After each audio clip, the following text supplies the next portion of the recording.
Hello, my name is Erick and I work in business development for Codilation. My team of elite nerds is dedicated to helping turn big ideas into first customers. Building apps and helping develop new businesses allows me to meet amazing people. These people are doing amazing things in our tech community and my actual community of Fargo, North Dakota.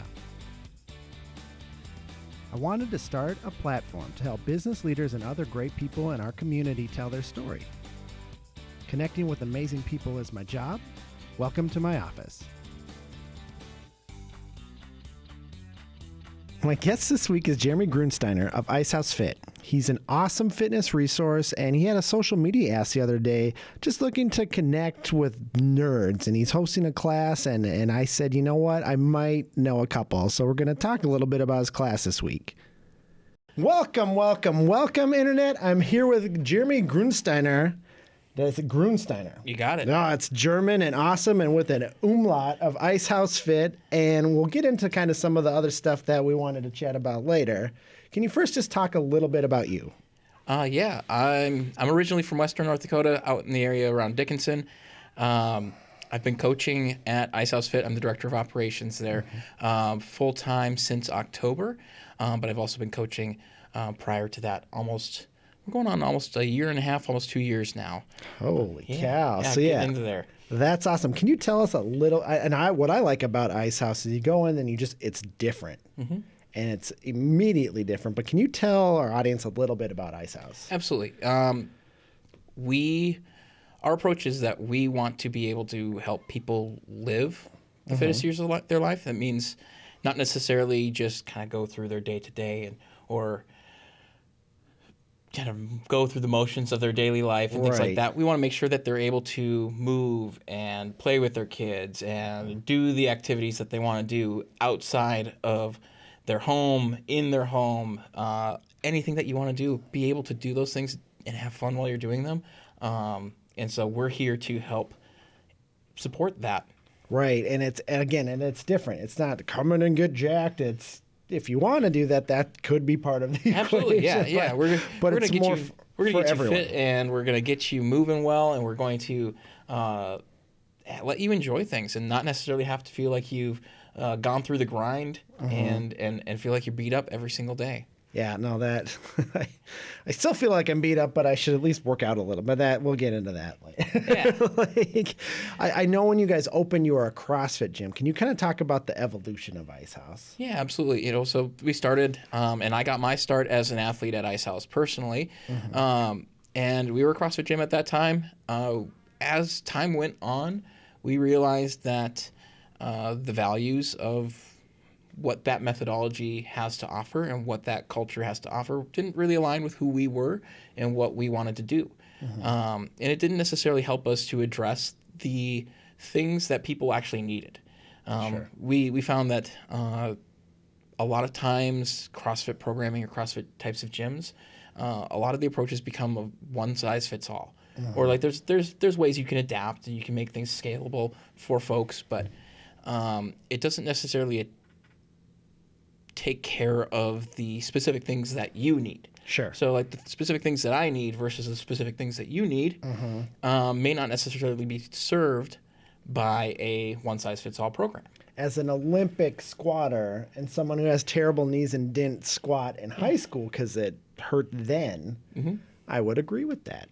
Yeah, exactly. And so like for me, I have, even though I'm an Olympic weightlifter, competitively, and that's my hobby and fun thing that I like to do. Right. I don't have the best ankles, and I still have to be able to work on those. And if I was working on, somebody else's program that maybe needed, or they wrote it with a focus on a strong back, maybe I wouldn't get the best results that I would need to be able to move forward. And again, I like it's so individualized. Yeah. And everyone you talk to, it feels different from even like husband-wife couple kind of coming in that we know. It is completely different. Can you talk a little bit? And I think the different part is because of your fitness journey. And so can we kind of go through that?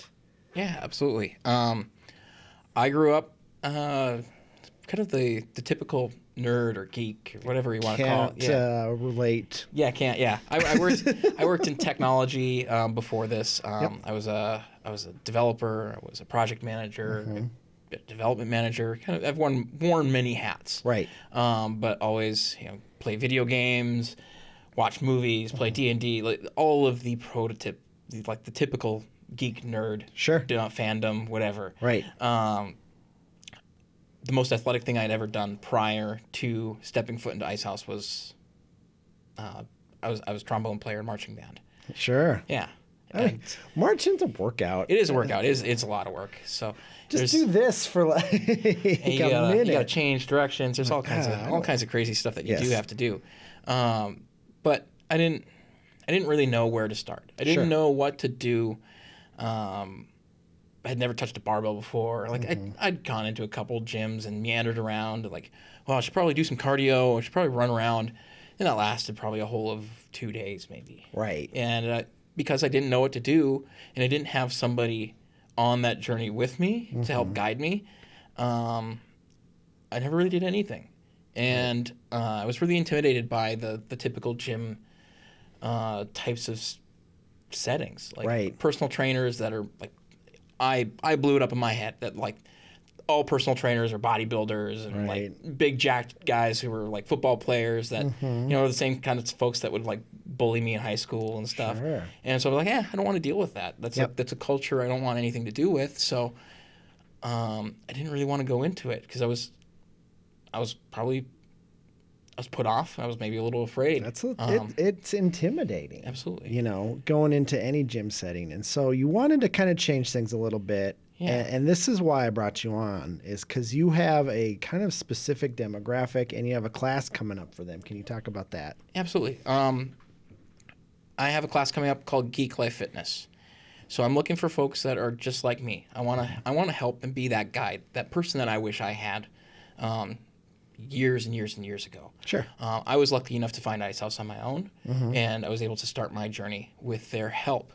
But there's many other people out there who I think are just like me and that could use the help, that maybe are intimidated by that same scenario of having or thinking that all personal trainers are these big jacked bodybuilders that don't necessarily understand like what our lives are kind of like. Normal people. Yeah. Or even just like quiet non-gym people. And that's the majority, I feel like, of humans. And so what's kind of your approach to how terrifying it is to start for some people? So my favorite answer as a coach is it depends. Yep. It really all depends. Like, what is your actual goal? Are you trying to just get moving, lose maybe 5 pounds, like just get going, take those first steps on your own without having to find somebody to help you on the journey? With that, I would say the first steps are really get out and walk. Yeah. Increase your activity somehow. Do something that isn't necessarily really high intensity. We as humans, we tend to gravitate, and especially as Americans, I feel, we tend to gravitate to whatever the most extreme. All or nothing type of approach. But if we start really small and do that consistently, we can see some awesome benefits just by starting there. Right. But if you want to have somebody in your corner, the first step is reaching out to somebody. Sure. Reaching out to a friend who might go to a gym. Reaching out to somebody like me or somebody at Icehouse. Or just checking out what gyms are available in your area. Yep. And honestly, I know that's really scary for a lot of people because it's personal and it's vulnerable by being able to say, like, I need help. I don't know what to do, and I need help. Something needs to change. Sure. But know that, like, people at gyms like ours, we're here to help, and we want to help. Yeah. And we're here to make sure that it's not as scary. And that's different than a pay $10 that you'll never use. Yeah. The dodgeball Globo gyms. Right. And when we had our coffee meeting the other day, it was really interesting can we talk about the capacity? Yeah. Because I said, I started to kind of work out and I wouldn't even sleep better. And that was something weird. And I just kind of wanted to share that with people. Yeah. So we talk a lot about the load that you're able to do and your capacity for work. So your existing load that you carry around with you, that's things like your specific biology, your any like anatomical issues you might have, or what's your sleep, your diet, your stress like. What types of activities are you doing during the day? Are you somebody who sits at a desk all day? Are you a construction worker? We have this imaginary graph that we usually draw out as the representation of what load and capacity are. Right. There's always a dotted capacity line at the top. Easy way to think about it is if I have 100 pounds of couch moving capacity and I try to move a 101 pound couch, you're above. It's above I might be able to do some things close to it. My risk for injury or being able to be set back are a lot higher. Sure. If we put this in context of something more like even work capacity for our professional jobs, if I have the capacity for 45 hours of work a week, and most of that being focus, and I'm being asked to do 50, outstripping mistakes happen, and exactly. that's when things start to Burnout, go all wrong. those things. Yeah. It doesn't always have to go towards. We always talk about injury possibilities, things like that, because we're talking about the physical aspects of it. But if we're talking from a mindset and overall wellness aspect of it, those areas outside of the physical exertion, we also have capacities there that can be outstripped. And that's where, like I said, we see people that get burned out, we see people that get depressed, all kinds of things that are negative influences on our health and our wellness. Sure. Our well-being, our satisfaction with life. Well, then that lowers your capacity. It does. Over time, the more you're outstripping your capacity and not being able to recover from it, and recovery has a lot of different lenses. Eating good, nutritious food to fuel your body is a great recovery tool. Sleep is your most powerful recovery tool, and getting good quality sleep. Taking the TV out of that bedroom. It's the hardest. Cartoons. I know, it's the hardest thing ever. I love a good white noise or falling asleep to the TV on the couch. Yeah. But putting our focus on those things allow us to keep our capacity where they are, or even being able to push that capacity up over time. Right. Yeah. Instead of the slow decrease, if you do things right, you can increase. And I think that baby steps is like everyone just discounts. And again, it's the all or nothing. It's the instant gratification of the universe. It's, I want to lose 50 pounds. It's New Year's. It's like, no, I want to lose a pound. Yeah. Well, I mean, you look at this through the lens of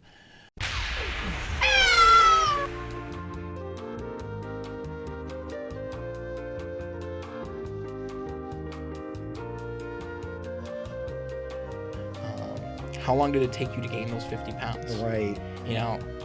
I'm in my mid-late 30s. When I started my journey, I was close to 300 pounds and 40% body fat. I'm still on my journey. It's never really done. It's never done. It took me almost 30 years to get to that point. Oh, that's crazy. And so it does. I can't necessarily always expect it to come back and just immediately after bounce the fact. back immediately. Yeah. You know, and I think that's kind of like you gain a pound a year from when you're 18 or 2.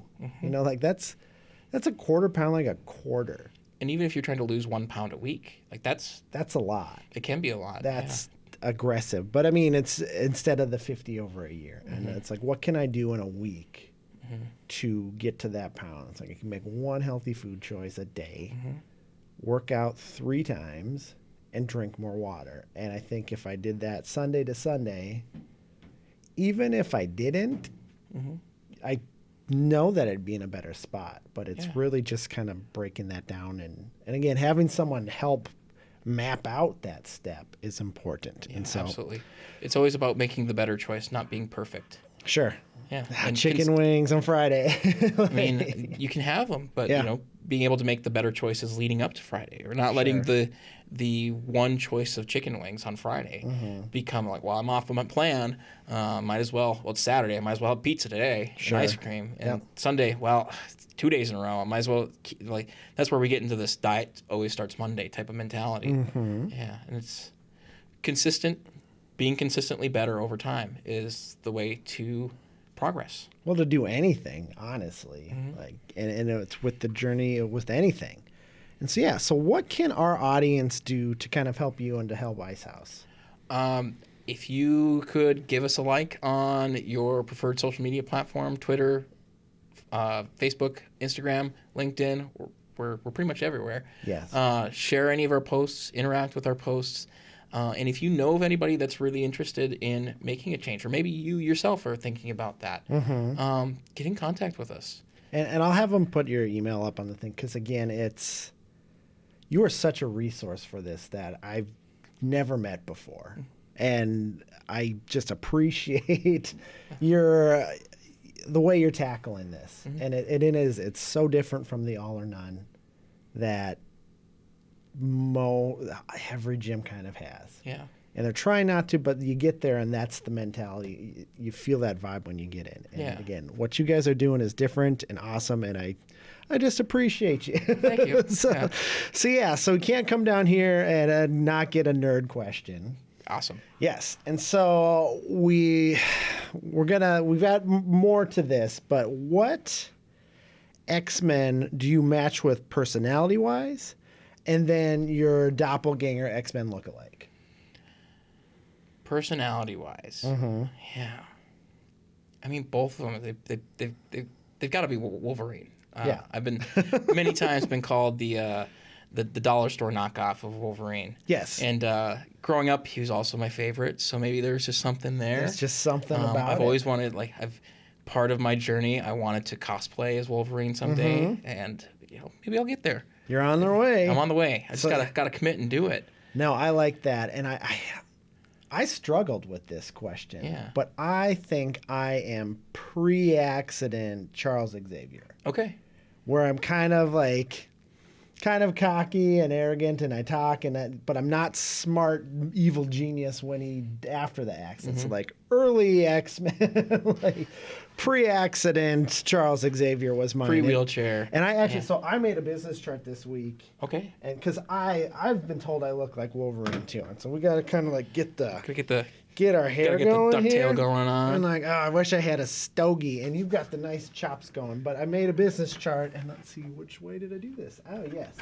So we're going to have a social media vote of who would be a low-budget X-Men Wolverine. Is it Jeremy or is it me? And I have nothing in on this chart, but when the episode airs, we'll put the votes in and see who won. So yeah, did you have anything else or? No, thank you so much for having me in here. No, this is cool. And again, he's such a resource. If you're a nerd that might be our audience, just potentially reach out to. He's such a resource. And have a good week, everyone. Thanks. All right.